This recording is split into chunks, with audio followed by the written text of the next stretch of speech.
Good morning, dear friends. This is Lady Sylvia, and I thought I'd go over some of the things I've just recently bought and a few things that I'm starting to sort away, some of which I've had for over 20 years. I tried filming outside on my patio, which has beautiful sunlight, but guess what? It overheated my iPhone. Oh, so here I am in my bedroom with my hot lamp, and it'll have to do. I don't want to fry my poor iPhone. And I bought these beautiful amethyst beads at a bead store yesterday in Old Town, San Diego. They are very beautiful. They're amethyst. And amethyst is imported from Brazil. And all of this imported stuff is now going to get very expensive. I used to be able to get these very reasonable, and they were now very expensive. So I was only able to get 2 pieces. I also bought coral, which is also getting harder and harder to find. But I think they're very beautiful. And I had to pay up for these, but I love them, and they're really nice for the summer. And coral in the Victorian times was thought to ward off diseases and bad luck, and that's why a lot of children's necklaces were made with coral. And even in paintings you'll find of children from the Victorian times, they were wearing coral necklaces. They even used coral in baby rattles and teethers. And then I bought these 2 sterling silver clasps, and they were very expensive. I mean, prohibitively expensive. You know, when you think about, used to be able to get these for like $5, now they're $25 to $30. So, you know, you see why more people are relying on pewter, which has the look of silver and doesn't tarnish, but is a lot cheaper. But for people who really want sterling silver clasps, they're going to have to pay up, because it's not free anymore. You know, it's getting very hard to come by at reasonable prices, and I did pay really high up for these. But I wanted to make some of my jewelry with sterling silver, so I had to buy these 2. And I thought these were very beautiful. I've had these in my collection for quite a long time. I think there's 6 of them. I think they would be very beautiful in a Balinesian style necklace or a gemstone necklace, don't you think? They're polished brass. I think they have a finish that doesn't tarnish. Isn't that beautiful? I think that would be very nice in a necklace. I bought some rainbow Czech glass. The difference between the Czech Republic and the Japanese seed beads is the Japanese seed beads are absolutely uniform. There's no difference in size. They are more expensive than the Czech glass, but the Czech glass, you know, you may find a fat skinny and a fat skinny bead, but you kind of sort of have to cull them out. But anyway, I bought these for rainbow colors, and they're reasonable, and they come in hanks. Japanese beads are sold in tubes. Let me show you. A hank is usually 10 or 12 strands. This is a lovely, like a seafoam green. Oh, that's great, Sylvia. Just drop everything on the floor. Okay. And I had these brass findings. Use them in a necklace. Love glass. And all of this is now going to become very prohibitively expensive because of the tariffs. But I love this beautiful faceted glass beads. All are from the Czech Republic. Everything here, unless I tell you it's from Japan or other places. This is all handmade. These are made in Jablonec, I think, is the capital of the glass making in the Czech Republic. Look how beautiful. Unusual, the gray color for a leaf, and they're flat-backed, so I will use them in bead embroidery. Found this. I don't know what this is doing in there, but this is a gold-filled pendant of the International Order of Oddfellows. And the skull has little garnet eyes. I'm not sure why that's in there. These are beautiful glass. Let me see if I can find them all. Look at this. Look how beautiful. These are fragile. They're glass. They're all handmade. This is all I have left. Here's a brass heart with enamel. Definitely had that for over 20 years.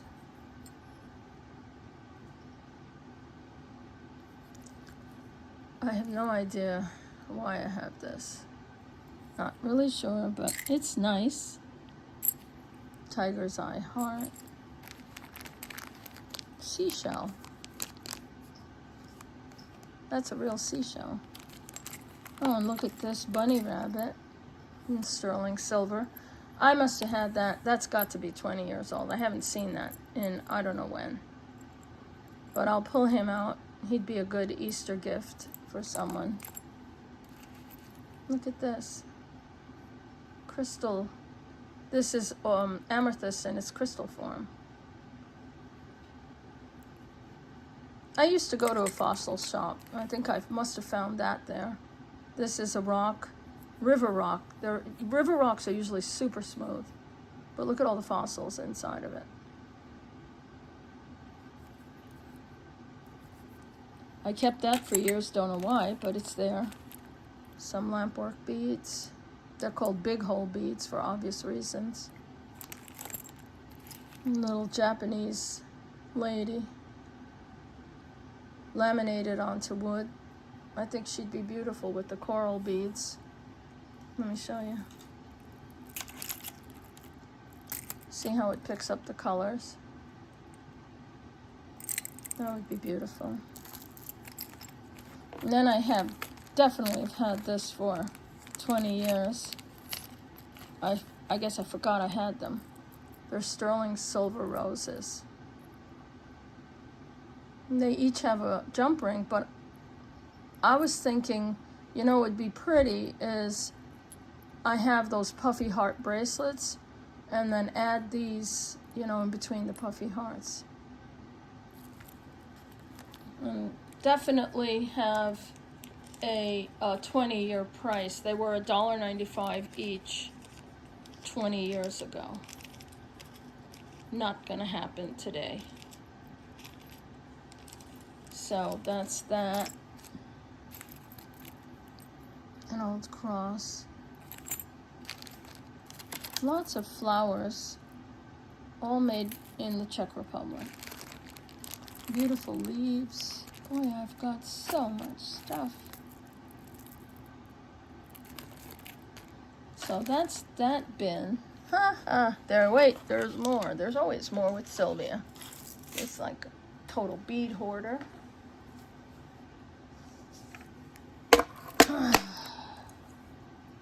Oh, by the way, I just finished that.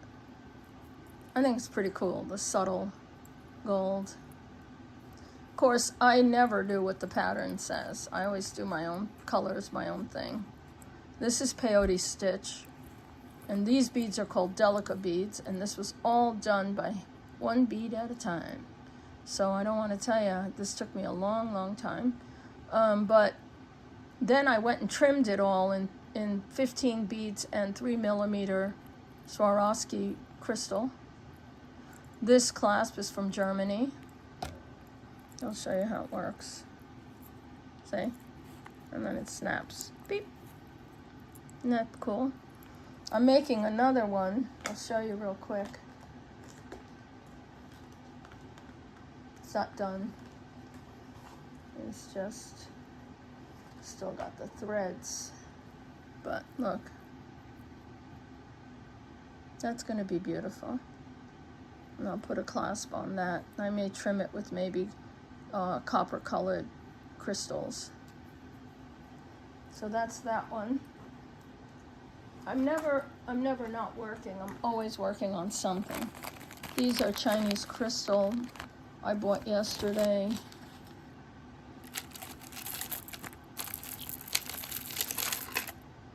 Always finding new things. It's got to be at least 20 years old.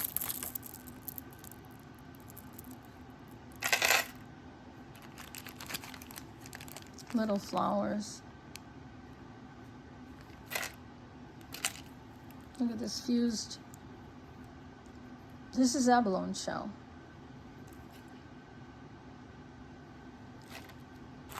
And of course, tons of leaves, which I use in both my jewelry, bead embroidery. I'm so glad I bought these when I bought them. I bought these at a beach show, I think, a year or two ago. And they're going to get harder and harder and harder to find. This is a fossilized coral. It's already got a bail on it. I think that's a watch. Oh, I don't even know why I kept some of this stuff. I mean, I'm glad I did, because you can't get it anymore. The silver tone starfish. Oh, look at this.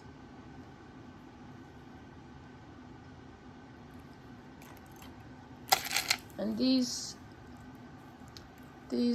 snail shells made of glass. They look like stone, but they're glass.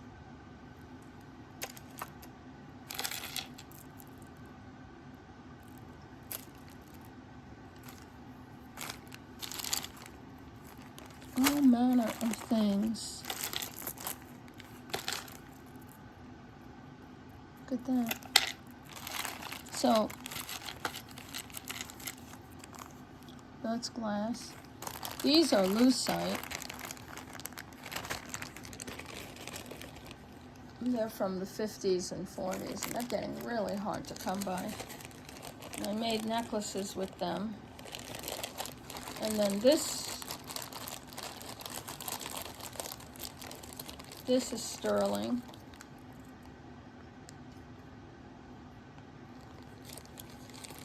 And that's like a necklace base. I guess you string your beads through it.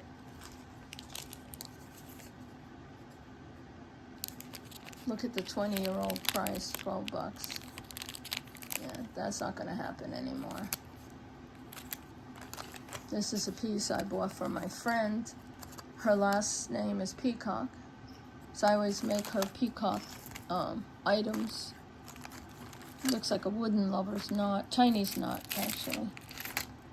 So this is a necklace I made. This is my piece. I made it for me because I made 4 others. There's my clasp, my Lady Sylvia tag, and then all of this is Czech glass. Leaves, crystals by Swarovski, pearls, butterflies, all hand woven onto this necklace. Ladybugs. It's a summer-spring necklace. And then I bought the 1920s cameo from my friend Anna from Vintage Jewelry Galore. And it didn't have a pin back, but that's how I incorporated it into the bottom of the necklace. I think it came out beautiful. I actually made 4 of these, which I sold. So this is my personal one. I'm not selling anymore because I can't get a lot of these beads anymore. They've become prohibitively expensive. Such is the nature of, working with unusual things. Love cobalt blue. I just adore cobalt blue. And some angels. Probably came from a rosary. Just love glass. They're so beautiful. Anyway, let me show you. Where is it? Oh, here.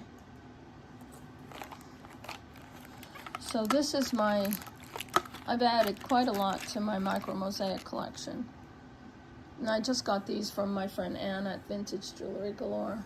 So these were made for the tourist trade. I think they're still made today, but a lot of these come from the 40s, 50s, and 60s. And they're on a brass base. What makes micro mosaics so unusual and definitely to me precious is each of these is made from a cane of glass that's cut very thin and shaped.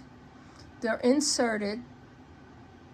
I don't know exactly what base adhesive they use, but each one of these is cut and shaped. They're usually marked Italy. Let me put that here. Got this one from her. This is really beautiful. It is time consuming. This is a pendant. The more colors, the tinier the pieces of glass, the tesserae, the more labor intensive. I love that bouquet of flowers. Look at this, is a button. I think I'll sew that onto the neck of one of my China head dolls, one of the larger ones, and it'll be like a brooch. But isn't that beautiful? Somebody actually made that. And then these the tinier, remember, the tinier it gets, and usually the higher the price. This is an old one. You can tell by the back.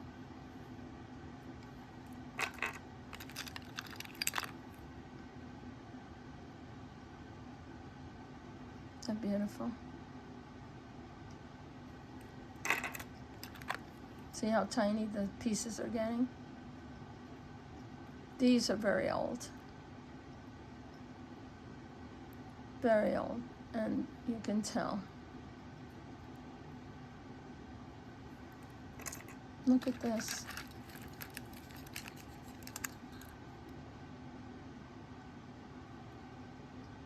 I found this in an antique shop. I have a couple of others. They're packed away. I can't find them. I'll find them eventually. But isn't that beautiful? All handmade. That's why I love micro mosaic. Each piece is a labor of love.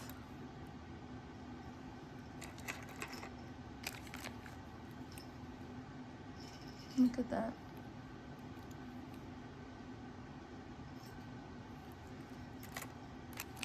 This one is shaped like a mandolin.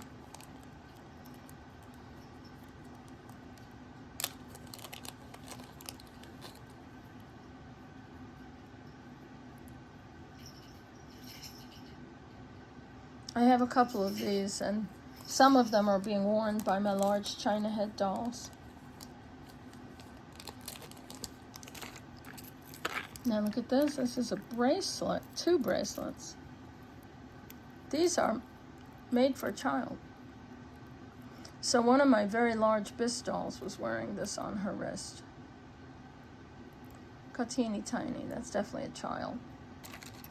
This one is more of a adult. These are very old. I get a little tangled there. But look how tiny the work is. Look how tiny. Can you imagine? Sitting there, inserting each piece of glass to form a picture. You know, imagine people doing that today. They don't do it. I mean, they do the bigger tourist ones. They're less labor intensive than something like this. And then there's this last one down here.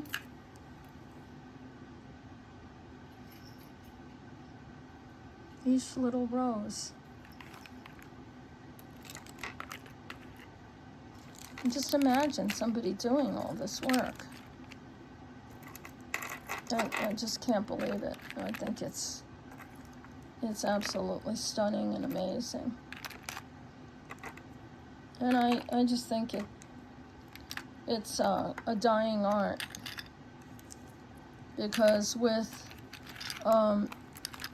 like with the Russian painted boxes, many of the people that were taught this by their grandfathers and grandmothers, they're moving out to get jobs in computers and ITs and stuff like that, and not doing that work anymore.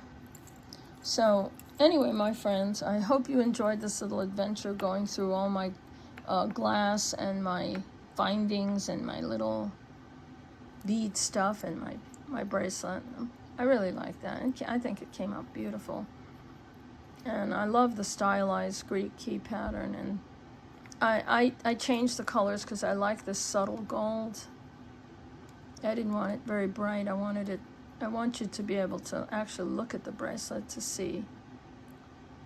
And I think that clasp came out perfect. A lot of work.